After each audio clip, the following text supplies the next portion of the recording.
वर्णिवेशरमणीय दर्शनं मन्दहासरुचिराननाम्बुजं पूजितं सुरनरोत्तमैर्मुदा धर्मनन्दनमहं विचिन्तये।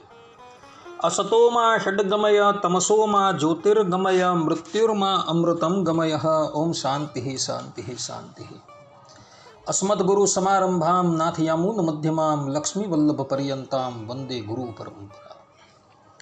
આજની જ્ઞાન સભાની અંદર પધારનારા બધા જ ભગવત ભક્તોને વેદાંતાચાર્ય, પુરાણ ઇતિહાસાચાર્ય અને ફિલોસોફી શાસ્ત્રી રાકેશભાઈના હિતપૂર્વક જય સ્વામિનારાયણ।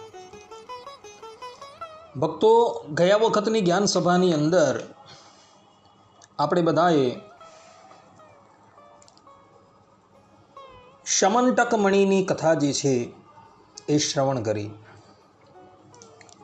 ભગવાન શ્રી કૃષ્ણની ઉપર સત્રાજીત આદિક યાદવોએ જે મિથ્યા કલંક લગાવેલું હતું એ કલંક ભગવાને ધોઈ નાખ્યું। હવે આ શમંતક મણિની કથાની અંદર જે પાત્રો આવે છે, જેવા કે સત્રાજીત નામનો યાદવ, અક્રૂરજી અને સત્યભામા, એવો પૂર્વજન્મની અંદર કોણ હતા એ આપણે ખાસ જાણવાની જરૂર છે। તો સત્યભામાના પૂર્વજન્મની વાત, અક્રૂરજીના પૂર્વજન્મની વાત અને સત્રાજીત નામના યાદવના પૂર્વજન્મ વિશે વાલ્મીકી ઋષિકૃત આનંદ રામાયણ સર્ગ 11, પદ્મપુરાણ ઉત્તરખંડ અધ્યાય 89 તથા સ્કંદ પુરાણ વૈષ્ણવખંડ કાર્તિક મહાત્મ્યની અંદર અધ્યાય 13માં આ ત્રણેયના પૂર્વજન્મની કથા આવે છે। બ્રહ્મપુરાણના 18મા અધ્યાયની અંદર સત્રાજીત યાદવને આ શમંતક મણિ કેવી રીતના પ્રાપ્ત થયો એની કથા છે। શમંતક મણિ એ ભગવાન સૂર્યના મુગટની અંદર રહે છે અને સત્રાજીત નામનો યાદવ જે છે એ ભગવાન સૂર્યદેવનો અંગત મિત્ર હતો, અર્થાત કે મિત્ર ભાવે સૂર્યદેવની ઉપાસના કરતો હતો। અને એક દિવસ જ્યારે પ્રાતઃકાલની એ સંધ્યા કરતો હતો ત્યારે સૂર્યદેવ એની પાસે આવે છે। સૂર્યદેવનું તેજ જોઈને સત્રાજીત યાદવ આશ્ચર્યચકિત થઈ જાય છે। એને ખબર પડે છે કે સૂર્યદેવનું તેજ જે છે એક મણિમાંથી પ્રગટ થઈ રહ્યું છે। એટલે સત્રાજીત સૂર્યદેવની પાસે એ શમંતક મણિ જે છે એ માગે છે અને સૂર્યદેવ એને અર્પણ કરી દે છે। આ પ્રમાણેની કથા બ્રહ્મપુરાણની અંદર જોવા મળે છે।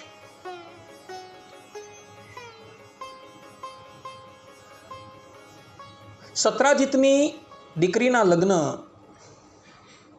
અર્થાત કે સત્યભામાના લગ્ન શ્રી કૃષ્ણની સાથે થયા હતા। આ સત્રાજીત યાદવ સત્યભામા અને અક્રૂરજીના પૂર્વજન્મની કથા આનંદ રામાયણ, સ્કંદ પુરાણ અને પદ્મપુરાણની અંદર જોવા મળે છે। કથા એવી છે કે ભગવાન શ્રી રામ રાવણની સાથે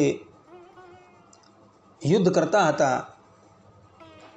રાવણના બધા જ યોદ્ધાઓ મોટે ભાગના વીર ગતિને પ્રાપ્ત થઈ ચૂકેલા છે। હવે રાવણની પાસે કોઈ પણ યોદ્ધા નથી, એટલે એણે પોતાના મિત્ર અહિરાવણ અને મહિરાવણને પાતાળમાંથી બોલાવ્યા અને એને કહ્યું કે તમે બંને શ્રી રામ અને લક્ષ્મણનું અપહરણ કરી દેવું। કારણ કે રામ અને લક્ષ્મણ જો વાનરોની સેનામાંથી સમાપ્ત થઈ જશે તો આ યુદ્ધ અમે લોકો આસાનીથી જીતી લેશું. રાવણની આજ્ઞા થતાં અહિરાવણ અને મહિરાવણ રાત્રિને વિશે શ્રી રામ અને લક્ષ્મણનું અપહરણ કરી દે છે. એ લોકોની અંદર એવી શક્તિ હતી કે એઓને કોઈ પણ વ્યક્તિ જોઈ ન શકે. અને એ લોકો ભગવાન શ્રી રામ અને લક્ષ્મણજીને ઉઠાવીને રસાતલની અંદર લઈ ગયા. અને રસાતલની અંદર એક દેવીનું મંદિર હતું. એ મંદિરની અંદર ભગવાન શ્રી રામ અને લક્ષ્મણજીને એને માંડી દીધા. અને એ લોકોએ નક્કી કર્યું કે કાલે સવારે શુભ મુહૂર્તની અંદર આપણે દેવીને આ બંનેની બલિ આપશું.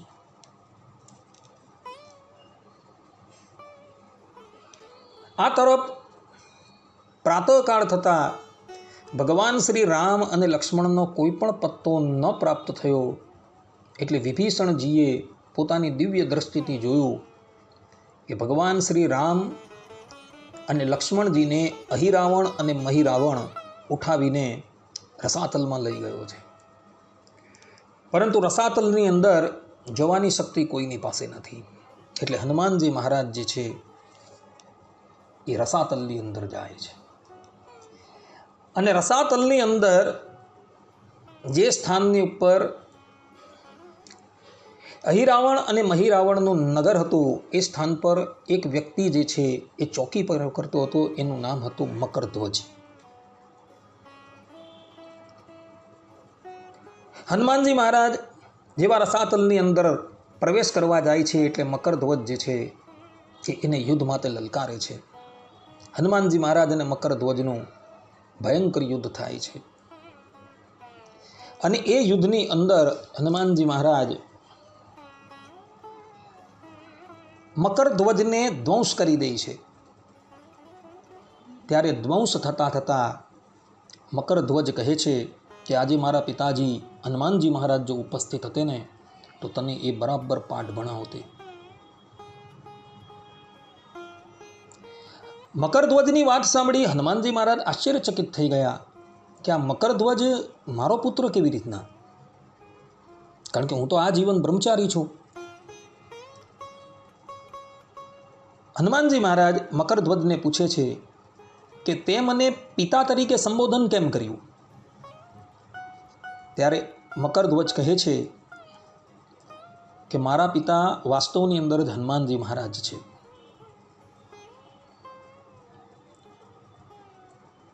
એક સમયની વાત છે, મારા પિતા હનુમાનજી મહારાજ લંકાનું દહન કરતા હતા.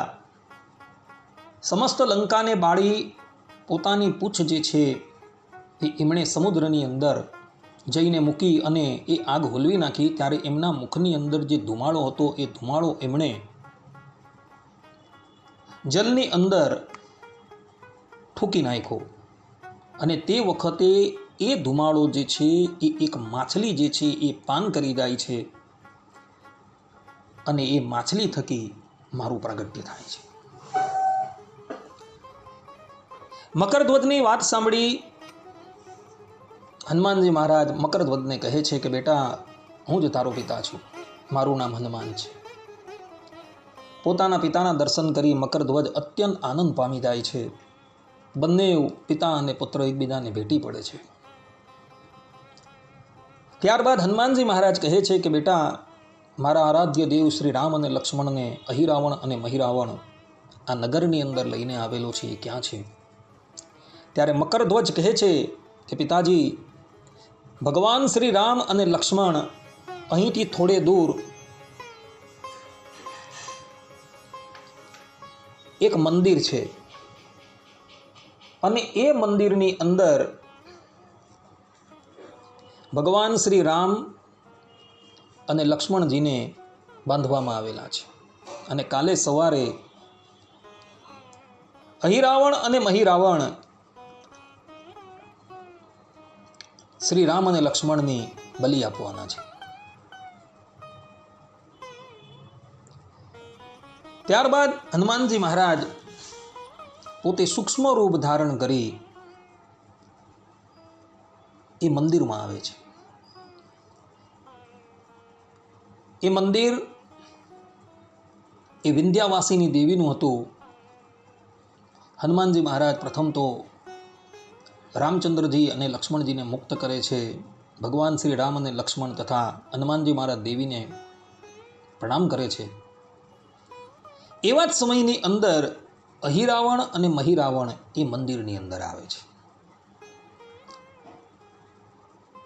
મંદિરનું ગર્ભગૃહ જે છે એ બંધ હતું અને જેવો અહિરાવણ અને મહિરાવણ અંદર પ્રવેશ કરવા માટે જાય છે એટલે હનુમાનજી મહારાજ દેવીના અવાજની અંદર અહિરાવણ અને મહિરાવણને ચેતવે છે કે ખબરદાર, કોઈ પણ વ્યક્તિ આજે આ મંદિરની અંદર આવ્યા છે, આજે તમારે મારા દર્શન કરવાના નથી. તમે મને જે પણ કંઈક ભોગ આપવા માટે ઈચ્છતા હોવ તે આ ઝરૂખામાંથી અર્પણ કરી દેવું. હું કેટલાય દિવસની ક્ષુધાતુર છું, માટે જ્યાં લગીન હું તૃપ્ત ન થાઉં ત્યાં લગીન તમે મને ભોગ આપતા જ રહો. દેવીની વાત સાંભળી અહિરાવણ અને મહિરાવણ વિવિધ પ્રકારના વ્યંજનો, ફળ છે, કંદ છે, એ બધું ઝરૂખાની અંદરથી મૂકે છે. અને હનુમાનજી મહારાજ ધીરે ધીરે બધું સમાપ્ત કરી દે છે. કહેવાય છે કે અહિરાવણ અને મહિરાવણના નગરની અંદર જેટલું પણ અનાજ હતું એ બધું લાવીને એ લોકોએ ધીરે ધીરે મૂક્યું અને હનુમાનજી મહારાજ બધું સમાપ્ત કરી જાય છે. અને જ્યારે ભોજનથી તૃપ્ત થાય છે ત્યારે એ લોકો દરવાજો ખોલે છે અને દરવાજો ખોલે છે ત્યાં ત્રણે જણા હનુમાનજી મહારાજ, ભગવાન શ્રી રામ અને લક્ષ્મણજી અહિરાવણ અને મહિરાવણની સાથે એની સેના પર તૂટી પડે છે. ભયંકર યુદ્ધનો પ્રારંભ થાય છે. ભગવાન શ્રી રામ પોતાના અમોઘ બાણથી અહિરાવણ અને મહિરાવણને મોતને ઘાટ ઉતારી દે છે. પરંતુ જેવા ભગવાન એને મોતને ઘાટ ઉતારે તેવું જ એનું શીશ જે છે એ પુનઃ ધડની ઉપર જોડાઈ જાય. કેટલીય વખત ભગવાન શ્રી રામે અહિરાવણ અને મહિરાવણનો વધ કર્યો, પરંતુ એ પુનઃ જીવિત થઈ જાય એનું મૃત્યુ થતું જ ન હતું. આ ચમત્કાર જોઈને મારુતિને ઈચ્છા થઈ કે અહિરાવણ અને મહિરાવણનું મૃત્યુ કેવી રીતે થાય છે એ આપણે તપાસ કરીએ. ત્યારબાદ હનુમાનજી મહારાજ નગરની અંદર ફરતા ફરતા અહિરાવણ અને મહિરાવણના અંતપુરની અંદર આવે છે. અને એ અંતપુરની અંદર એને એક સ્ત્રી જોવા મળે છે. એ સ્ત્રી જે છે એક નાગ કન્યા હોય છે અને અહિરાવણની ભોગપત્ની હોય છે. ભોગપત્નીને પ્રાકૃત ભાષાની અંદર રખેલ કહેવામાં આવે છે. અને આ નાગ કન્યાને અહિરાવણ અને મહિરાવણ જે છે એ ઉપાડીને લઈ આવેલો હતો અને એના પર બળાત્કાર કરતો હતો. ત્યારબાદ હનુમાનજી મહારાજ એ નાગકન્યાને પૂછે છે કે આ અહિરાવણ અને મહિરાવણનું મૃત્યુ કેવી રીતના થાય. ત્યારે પેલી સ્ત્રી જે છે ને એ હનુમાનજી મહારાજને કહે છે કે મારુતિ, હું અહિરાવણ અને મહિરાવણનો ઉપાય તમને બતાવી દઉં, પરંતુ ભગવાન શ્રી રામ જો મને પોતાની પત્ની બનાવે તો જ હું તેઓને અહિરાવણ અને મહિરાવણના મૃત્યુનો ઉપાય બતાવું. હનુમાનજી મહારાજ કહે છે કે ભલે, પરંતુ એક શરત પર. ભગવાન શ્રી રામને હું તારી પાસે લાવું અને તું ભગવાન શ્રી રામ સાથે એક પલંગની ઉપર બિરાજમાન થાય અને એ જો પલંગ તૂટી જાય તો રામ તારું પાણી ગ્રહણ ન કરશે અને એ પલંગ જેમને તેમ રહેશે તો રામ તારું પાણી ગ્રહણ કરી દેશે. નાગકન્યા કહે મંજૂર છે. ત્યારબાદ પેલી નાગકન્યા જે છે એ હનુમાનજી મહારાજને અહિરાવણ અને મહિરાવણના મારવાનો ઉપાય બતાવે છે. એ કહે છે કે આ રસાતલની અંદર અમૃત છે અને એ અમૃત જે છે એ કરોડો કરોડો ભમરાઓ જે છે એ પોતે પાન કરી અહિરાવણ અને મહિરાવણ યુદ્ધની અંદર મૃત્યુ પામે ત્યારે એના પર જઈને એનો છંટકાવ કરે એટલે એ અહિરાવણ અને મહિરાવણ જે છે એ પુનઃ સજીવન થઈ જાય છે. હનુમાનજી મહારાજને નાગકન્યાએ ભમરાઓનું સ્થાન બતાવ્યું. હનુમાનજી મહારાજ ત્યાં જાય છે અને કરોડો કરોડો ભમરાઓ જે છે બધાને મોતને ઘાટ ઉતારી રહી. ખાલી એક જ ભમરો બાકી રહી છે. હનુમાનજી મહારાજના શરણની અંદર આવી જાય, કહે છે હે કપિવર મારો વધ ન કરો, હું તમને મદદરૂપ થઈશ. હનુમાનજી મહારાજ કહે છે કે ભલે, હું જ્યારે તને બોલાવું ત્યારે અહીં તારે આવવાનું છે. ભમરો કહે ભલે. ત્યારબાદ ભગવાન શ્રી રામ પુનઃ અહિરાવણ અને મહિરાવણને પોતાના અસ્ત્ર શસ્ત્રથી સમાપ્ત કરી દે છે. પરંતુ આ વખતે પેલા ભમરાઓ અમૃત લઈને ભગવાન શ્રી રામના બાણથી હતાહત થયેલા અહિરાવણને મહિરાવણની ઉપર છાંટી શકતા નથી, કારણ કે એ બધાનો જ વધ હનુમાનજી મહારાજે કરી દીધેલો. એટલે અહિરાવણ અને મહિરાવણ સમાપ્ત થઈ ગયા. ત્યારબાદ ભગવાન શ્રી રામને હનુમાનજી મહારાજ બધી વાત કરે છે કે અમે આ નાગ કન્યાને વચન આપેલું છે, માટે હવે કૃપા કરીને આપ અહિરાવણ અને મહિરાવણના મહેલમાં પધારો. પોતાના ભક્તએ કોઈને વચન આપી દીધું હોય તો ભગવાન એ વચનની પૂર્તિ કેમ ન કરે. ભગવાન શ્રી રામ અહિરાવણ ને મહિરાવણના મહેલની અંદર પધારે છે અને જે જગ્યાએ અંતપુરમાં પેલી નાગકન્યા રહેતી હોય છે ત્યાં આવે છે. એવા જ સમયની અંદર હનુમાનજી મહારાજ પેલા ભમરાને બોલાવે છે અને કહે છે કે તારે જઈને નાગકન્યા જે પલંગની ઉપર બિરાજમાન છે એ પલંગના પાયા જે છે એ કોતરી નાખવાના છે. એટલે ભગવાન શ્રી રામ અને પેલી નાગકન્યા જેવા એ પલંગની ઉપર બેસશે એટલે પલંગ તૂટી જશે. હનુમાનજી મહારાજના કહેવા પ્રમાણે ભમરાએ તે પ્રમાણેનું કાર્ય કર્યું અને તે પછી ભગવાન શ્રી રામ અને નાગકન્યા જેવા પેલા પલંગની ઉપર બેસવા માટે જાય ત્યાં ધડામ દઈને એ પલંગ જે છે તૂટી પડે છે. હનુમાનજી મહારાજે જે શરત કરેલી હતી તે શરત પ્રમાણે ભગવાન શ્રી રામ જે છે એ હવે ત્યાંથી જવા તૈયાર થઈ જાય છે. નાગકન્યા ભગવાન શ્રી રામના ચરણમાં પડી જાય છે. ભગવાન શ્રી રામ કહે છે કે દેવી, આ જન્મમાં તો આ અવતારની અંદર તો હું એક પત્ની વ્રત ધરાવું છું, પરંતુ હવે પછી તું એક બ્રાહ્મણના ઘરે પ્રગટ થશે અને બ્રાહ્મણના ઘરે પ્રગટ થઈ એ બ્રાહ્મણની યોનિની અંદર તું તીવ્ર તપ કરશે અને તારો દેહ જે છે એ પાત થશે. પછી દ્વાપરની અને કલિયુગની સંધિની અંદર હું જ કૃષ્ણ અવતાર ધારણ કરીને આવીશ, ત્યારે તું સત્યભામા નામ ધારણ કરીને પ્રગટ થશે અને હું તારું પાણી ગ્રહણ કરા. આ પ્રમાણે આશીર્વાદ આપી ભગવાન શ્રી રામ ત્યાંથી પુનઃ લંકામાં આવી જાય છે. આવતા પહેલા ભગવાન શ્રી રામ રસાતલના અધિપતિ તરીકે હનુમાનજી મહારાજના પુત્ર મકરધ્વજનો અભિષેક કરતા આવે છે. તે પછી પેલી નાગકન્યા જે છે એ કાળે કરીને પોતાનો દેહ જે છે એ ત્યાગ કરે છે અને એ બીજા જન્મની અંદર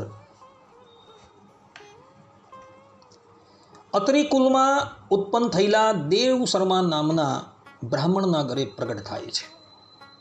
તે વખતે આ નાગકન્યાનું નામ હતું ગુણવતી. જેવું નામ હતું તેવા જ એના ગુણ હતા. એ તન મન અને ધનથી શ્રીમદ નારાયણની આરાધના કરતી હતી. એવા સમયની અંદર આ દેવ શર્મા નામના બ્રાહ્મણની પાસે એક ચંદ્ર નામનો બ્રાહ્મણ જે છે એ વિદ્યા અધ્યયન કરવા માટે આવે છે. ચંદ્રને આ દેવ શર્મા જે છે એ બધી જ વિદ્યા ભણાવી દે છે. ચંદ્રની અંદર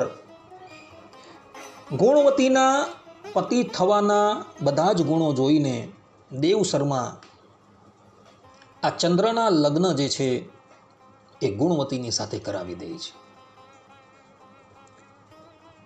ગુણવતી અને ચંદ્રનું જીવન જે છે એ ધર્મમય હતું. બંને જણા સાથે રહીને ધર્મનું આચરણ કરતા હતા. એક દિવસની વાત છે, દેવ શર્મા અને ચંદ્ર બંને જણા વનની અંદર કુશ લેવા માટે જાય છે. અને એવા સમયની અંદર એક રાક્ષસ જે છે એ આ બંનેઓને ખાઈ જાય છે અને એના હાડકા જે છે એ થૂંકી દે છે. ગુણવતીને ખબર પડે છે કે મારા પિતાનો વધ જે છે એ એક રાક્ષસે કરી લીધેલો છે. ગુણવતી ત્યાં આવે છે, એમના હાડકાને બધું ભેગું કરે છે, પોતાની પાસે જે પણ કંઈક સંપત્તિ હતી એ બધી વેચી દે છે અને પોતાના પિતાની તથા પોતાના ભરતાની એ ઉત્તર ક્રિયા કરે છે.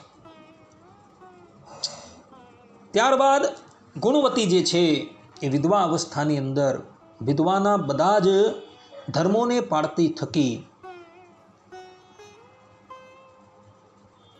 એકાદશીનું વ્રત અને કાર્તિક વ્રત જે છે એનું અનુષ્ઠાન કરે છે. પૂર્ણ નિષ્ઠાથી એકાદશીનું વ્રત અને કાર્તિક વ્રત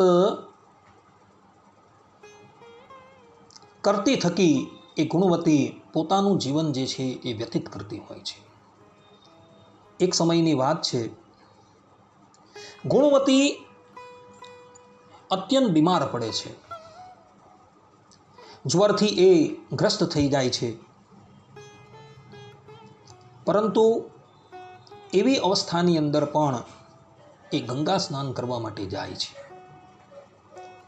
અને ગંગા સ્નાન કરતા થકા જ એનો દેહ જે છે એ ત્યાં પાત થઈ જાય છે. ગુણવતીના પિતા દેવ શર્મા અને એનો પતિ ચંદ્ર તો પ્રથમથી જ વૈકુંઠ લોકની અંદર જતા રહ્યા હતા. ગુણવતીનો દેહપાત થયો એટલે એ પણ વૈકુંઠવાસી થાય છે.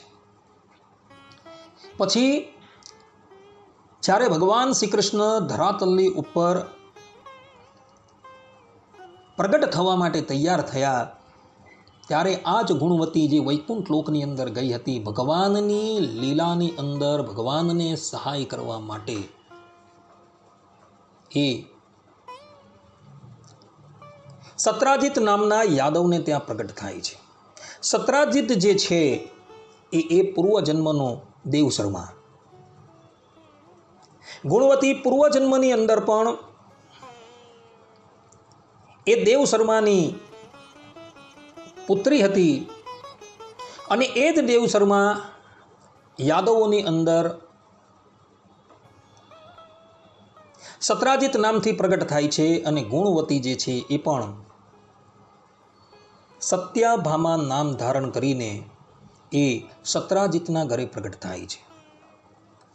અને એમનો જે પૂર્વજન્મનો પતિ હતો જેનું નામ હતું ચંદ્ર, એ ચંદ્ર આ જન્મની અંદર અક્રૂરના નામથી પ્રગટ થાય છે.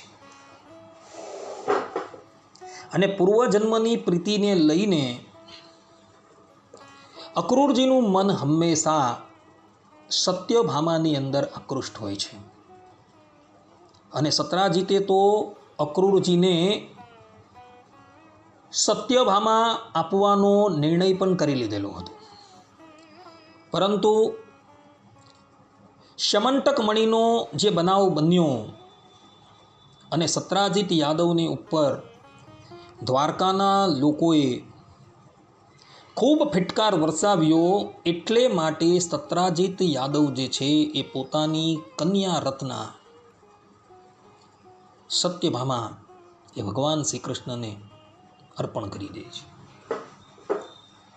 કારણ કે રામા અવતારની અંદર પણ ભગવાન શ્રી રામે નાગ કન્યાને વરદાન આપેલું હતું કે કૃષ્ણ અવતારની અંદર હું તારું પાણી ગ્રહણ કરા. અને એ જ વચન નિભાવવા માટે સત્રાજીત યાદવના અંતકરણની અંદર પરબ્રહ્મ પરમાત્માએ પ્રેરણા કરી અને એને પોતાની પુત્રી સત્યભામા ભગવાન શ્રી કૃષ્ણને પરણાવી દીધી હતી. આ પ્રમાણેની કથા ભક્તો આનંદ રામાયણની અંદર સ્કંદ પુરાણના વૈષ્ણવ ખંડના કાર્તિક મહાત્મયના અધ્યાય 13માં, પદ્મ પુરાણના ઉત્તરખંડના 89માં અધ્યાયની અંદર જોવા મળે છે. બીજી એક કથા મત્સ્ય પુરાણની અંદર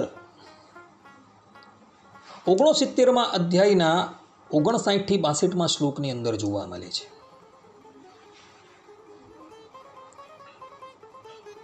એક કલ્પની અંદર આ સત્યભામા જે છે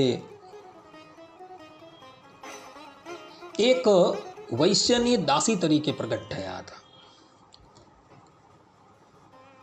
વૈશ્યની કન્યાની દાસી તરીકે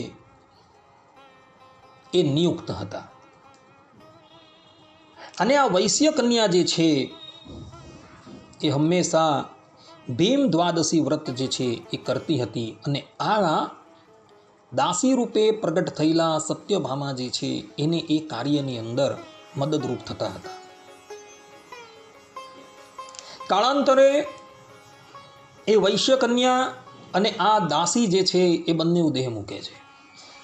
એમાં જે આ વૈશ્યની પુત્રી જે હતી એ બીજા જન્મની અંદર પુલોમ નામના દૈત્યને ત્યાં પ્રગટ થાય છે. અને એ પુલોમ નામના દૈત્યની પુત્રી સચી તરીકે પ્રગટ થાય છે, જે રૂપની અંદર અદ્વિતીય હતી. દેવરાજ ઇન્દ્ર જે છે એ સ્વયંવરની અંદર એનું અપહરણ કરી દે છે અને એને પોતાની પતરાણી બનાવે છે. અને આ વૈશ્ય કન્યાની જે પેલી દાસી હતી એ બીજા જન્મની અંદર સત્યભામા તરીકે પ્રગટ થાય છે. કારણ કે એમણે ભીમ દ્વાદશીના વ્રતમાં પેલી વૈશ્ય કન્યાને ઘણી મદદ કરી હતી.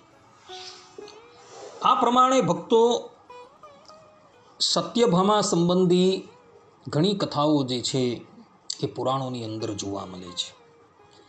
એક પુરાણની અંદર સત્યવતીને સત્યભામાને ભૂમિદેવીનો અવતાર પણ બતાવવામાં આવેલા છે.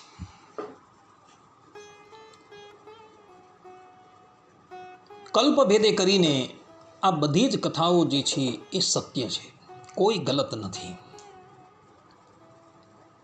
ભગવાન શ્રી કૃષ્ણએ રામા અવતારની અંદર જે પ્રમાણે વરદાન આપેલું હતું એ વરદાન ચરિત્ર કરવા માટે જ ભગવાન શ્રી કૃષ્ણ સત્યભામાનું પાણી ગ્રહણ કરે છે. સત્યભામા ભગવાન શ્રી રામને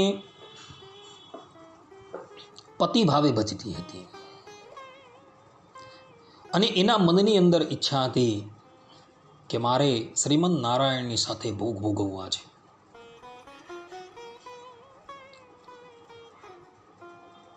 અને એની એ જ ઈચ્છા જ્યારે એ બ્રાહ્મણના ઘરે પ્રગટ થાય છે અને એના પિતા અને એના ભર્તા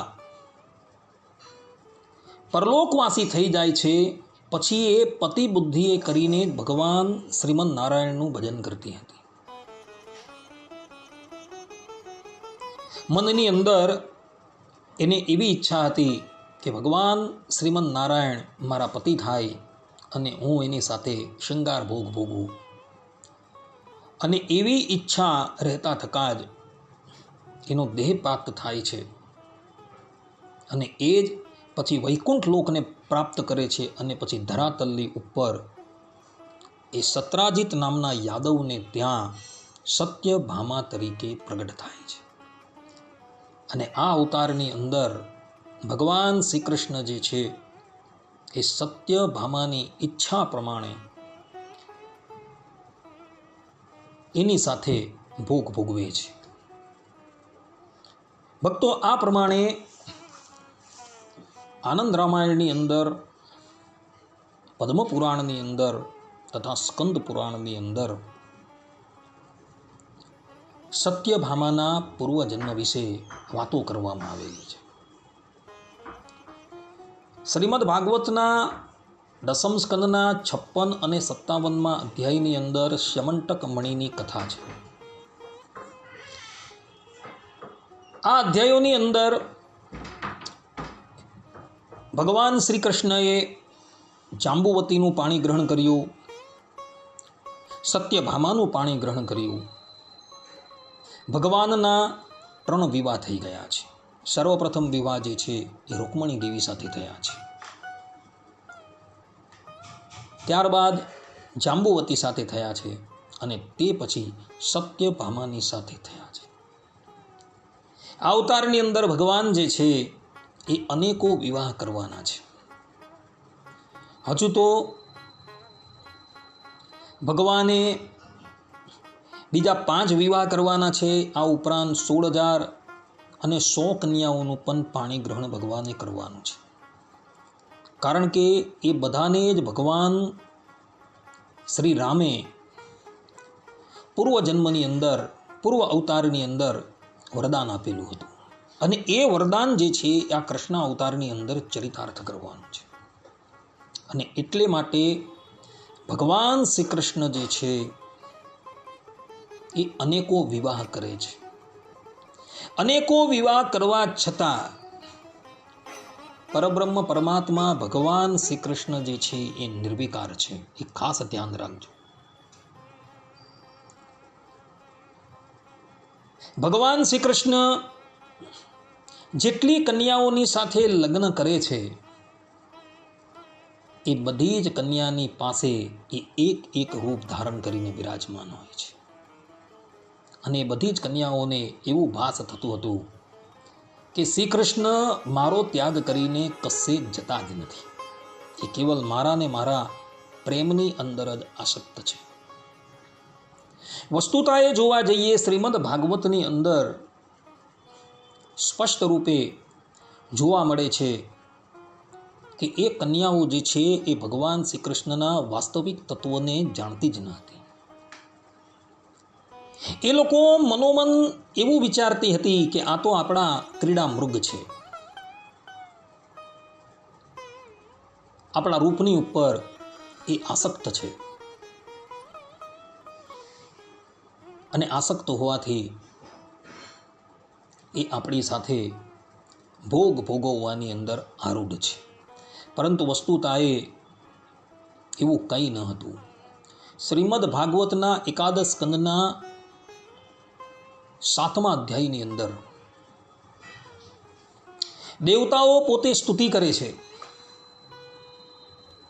કે 16,108 રાણીઓ જેના મહેલની અંદર ભોગ ભોગવવાની પૂર્ણ સામગ્રી હતી, એ પોતાના નેત્ર કટાક્ષથી શ્રી કૃષ્ણ ભગવાનને પોતાની તરફ આકર્ષિત કરવા માટે પ્રયાસ કરતી હતી. છતાં પણ ભગવાન શ્રી કૃષ્ણનું મન જે છે એ એની અંદર આસક્ત થતું ન હતું. ભગવાન શ્રી કૃષ્ણ દ્વારકાની અંદર રહ્યા છે એ સાંખ્યનો આશ્રય લઈને રહ્યા છે અને ગોકુલની અંદર જે ભગવાન શ્રી કૃષ્ણ રહ્યા છે એ યોગનો આશ્રય ધારણ કરીને રહ્યા છે.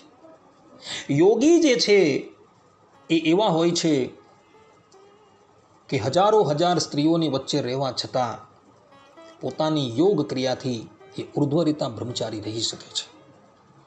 જ્યારે સાંખ્ય મતને આશરેલો વ્યક્તિ જે છે એની સમજણ એવી હોય છે કે આ 24 તત્વના દેહથી જીવાત્મા જે છે એ ભિન્ન છે અને ઈશ્વર જે છે એ એનાથી એ ભિન્ન છે. આ દેહ જે ક્રિયા કરી રહ્યો છે એ બધી દેહની ક્રિયાઓ છે, મારે એની સાથે કોઈ પણ જાતનો સંબંધ નથી. એ પ્રમાણે સાંખ્યવાળો જે છે એ બધી જ વસ્તુથી આસક્તિથી રહિત હોય છે. ભગવાન શ્રી કૃષ્ણ દ્વારકાની અંદર સાંખ્ય મતને આશરેલા હતા. આ વાત જે છે એ શ્રીમદ ભાગવતના પ્રથમ સ્કંદની અંદર લખેલી છે. અને ગોકુલની અંદર તો ભગવાન શ્રી કૃષ્ણ યોગ માર્ગને આશરેલા હતા.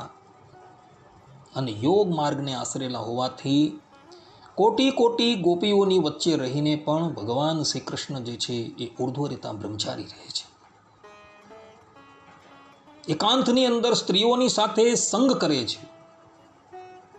કામશાસ્ત્રોની અંદર જેટલી પણ ક્રિયા બતલાવેલી છે એ બધી જ ક્રિયાનો ભગવાન ઉપયોગ કરે છે. કારણ કે કામદેવે તે વખતે ભગવાનને ચુનૌતી આપેલી હતી અને ભગવાને એ ચુનૌતી સ્વીકાર કરેલી હતી. કામદેવે પોતાના 5 બાણ માર્યા છતાં પણ ભગવાન શ્રી કૃષ્ણ જે છે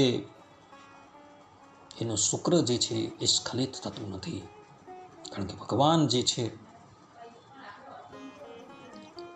એ યોગીઓના ઈશ્વર, શંકરના પણ એ ઈશ્વર છે, યોગેશ્વરેશ્વર. અને એમની અંદર જે આ યોગની પ્રક્રિયાઓ જે છે એ એમણે કોઈની ઉપાસનાએ કરીને પ્રાપ્ત કરી એવું નથી. કારણ કે વેદાંત જે છે એ સ્પષ્ટ રૂપે કહે છે સ્વાભાવિકી જ્ઞાન બલ ક્રિયા છે, કે ભગવાનની અંદર આ શક્તિઓ જે છે એ સ્વાભાવિક રીતે છે. એમણે કોઈની ઉપાસના કરીને આ શક્તિઓ મેળવી નથી. એ અનાદિની ભગવાનની સાથે છે. અને અવતાર દશાની અંદર પણ એ બધી જ શક્તિઓ, એ બધી જ સિદ્ધિઓ જે છે એ ભગવાનનો આશ્રય કરીને રહેતી હોય છે. માટે ભક્તો, ભગવાન શ્રી કૃષ્ણને સમજવા હોય તો તમારે યોગી બનવું પડે. આ વાત બ્રહ્મ પુરાણની અંદર લખેલી છે. યોગી બન્યા વગર શ્રી કૃષ્ણના ચરિત્રને તમે ક્યારેય પણ સમજી ન શકો. તમારે પહેલા યોગ માર્ગની બધી જ પ્રક્રિયાઓ જે છે એ જાણવી પડે કે કેવી રીતે યોગી જે છે એ સ્ત્રીઓની વચ્ચે રહીને ઉર્ધ્વરીતા બ્રહ્મચારી રહી શકે છે. એ બધી જ વસ્તુ જાણવી પડે. અને પછી શ્રી કૃષ્ણ ભગવાનના ચરિત્રના શ્રવણની અંદર પ્રવૃત્ત થવાનું છે. ભગવાન શ્રી કૃષ્ણ યોગીઓના ઈશ્વર, શંકરના પણ ઈશ્વર છે. સમસ્ત વિદ્યાઓ જે છે એ ભગવાન શ્રી કૃષ્ણ થકી જ પ્રગટ થયેલી છે. બ્રહ્માજીને વેદનું જ્ઞાન આપનારા પણ ભગવાન શ્રી કૃષ્ણ જ છે. યો બ્રહ્માણમ વિદધાતિ પૂર્વમ તેને બ્રહ્મરુદાય આદિ કવય મુહ્યંતિ યક્ષુરય, શ્રીમદ ભાગવત.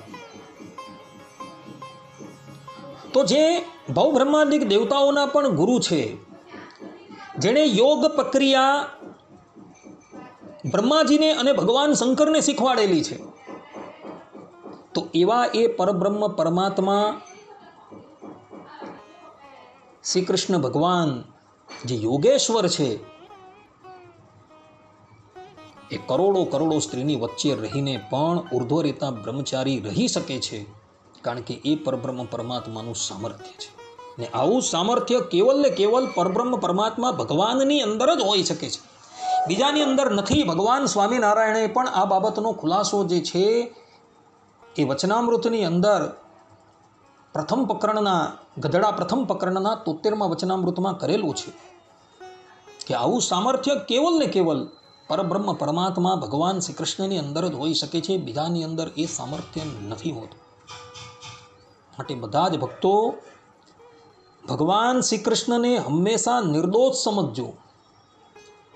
ભગવાન શ્રી કૃષ્ણ પોતે કહે છે જન્મ કર્મ ચ મે દિવ્યમ, મારા જન્મ છે, મારા કર્મ છે, બધા દિવ્ય છે, એ પ્રાકૃત નથી. કારણ કે એ ભગવાનનો શિવ વિગ્રહ જે છે એ પ્રાકૃત છે જ નહીં. ન તસ્ય પ્રાકૃત મૂર્તે હે, વિષ્ણુ પુરાણની અંદર કહ્યું છે. ભગવાન સ્વામિનારાયણ પણ અંત્યના 31મા વચનામૃતની અંદર કહે છે કે જે પ્રમાણે ધામની મૂર્તિ ગુણાતીત છે, એ જ પ્રમાણે પ્રગટ પ્રમાણ મૂર્તિ પણ જે છે એ ગુણાતીત છે. એની અંદર કોઈ પણ માયિક ગુણો જે છે એ હોતા જ નથી. છતાં પણ ભક્તોની ઈચ્છાને પૂર્ણ કરવા માટે ભગવાન શ્રી કૃષ્ણ એની સાથે વિહાર કરતા હોય છે. પરંતુ એ વિહાર કરતા હોવા છતાં પણ ભગવાન જે છે એ બધી જ પ્રક્રિયાઓથી સંપૂર્ણપણે નિર્લેપ હોય છે. કેવલ તમે ભગવાનની બધી જ લીલાઓ જે છે એ લીલાઓને તમે નિર્દોષ જાણજો તો તમે જન્મ મરણના ચક્રાઓમાંથી કાયમને માટે મુક્ત થઈ જશો. ભગવાન શ્રી કૃષ્ણ ગીતાની અંદર કહે છે આ બાબત. માટે ભક્તો ભગવાન શ્રી કૃષ્ણની તથા એમના જેટલા પણ અવતારો છે એ બધા જ અવતારોની લીલાઓ જે છે તમે એને દિવ્ય જાણજો તો તમને ભગવાન શ્રી કૃષ્ણ વિશે અલૌકિક ભાવ જે છે એ પ્રગટ થશે. તમે એક બાજુ ભગવત સ્મરણ કરતા હશો અને બીજી બાજુ ભગવાનની લીલાઓની અંદર તમે સંશય પ્રગટ કરતા હશો તો તમારું કલ્યાણ ક્યારેય પણ ન થઈ શકશે. પરંતુ ભગવાન જે છે એ બધી જ લીલા કરનાર જે છે એ લીલા કરવા છતાં પણ એ બધાથી નિર્લેપ છે. એની બધી જ લીલાઓ જે છે એ દિવ્ય છે. આ પ્રમાણે ભગવાનની લીલાઓ જે છે તેને તમે દિવ્ય જાણજો. આટલું કહીને અહીંયા કથાને હું વિરામ આપું છું. હવે પછીની શ્રીમદ ભાગવતની દસમ સ્કંદની જે લીલાઓ છે જેની અંદર ભગવાન શ્રી કૃષ્ણ અનેકો લગ્ન કરવાના છે એ હવે પછીના પ્રવચનની અંદર હું તમને શ્રવણ કરાવીશ. ત્યાં લગીન બધા જ ભગવદ્ ભક્તોને હેતપૂર્વક જય સ્વામિનારાયણ. સર્વે સંતો નિરામય સર્વે સુખીનો ભવંતુ સર્વે ભદ્રાણી પશ્યંતુ માં કશ્ચિત દુઃખ ભાગ ભવેત. અસ્તુ. જય સ્વામિનારાયણ.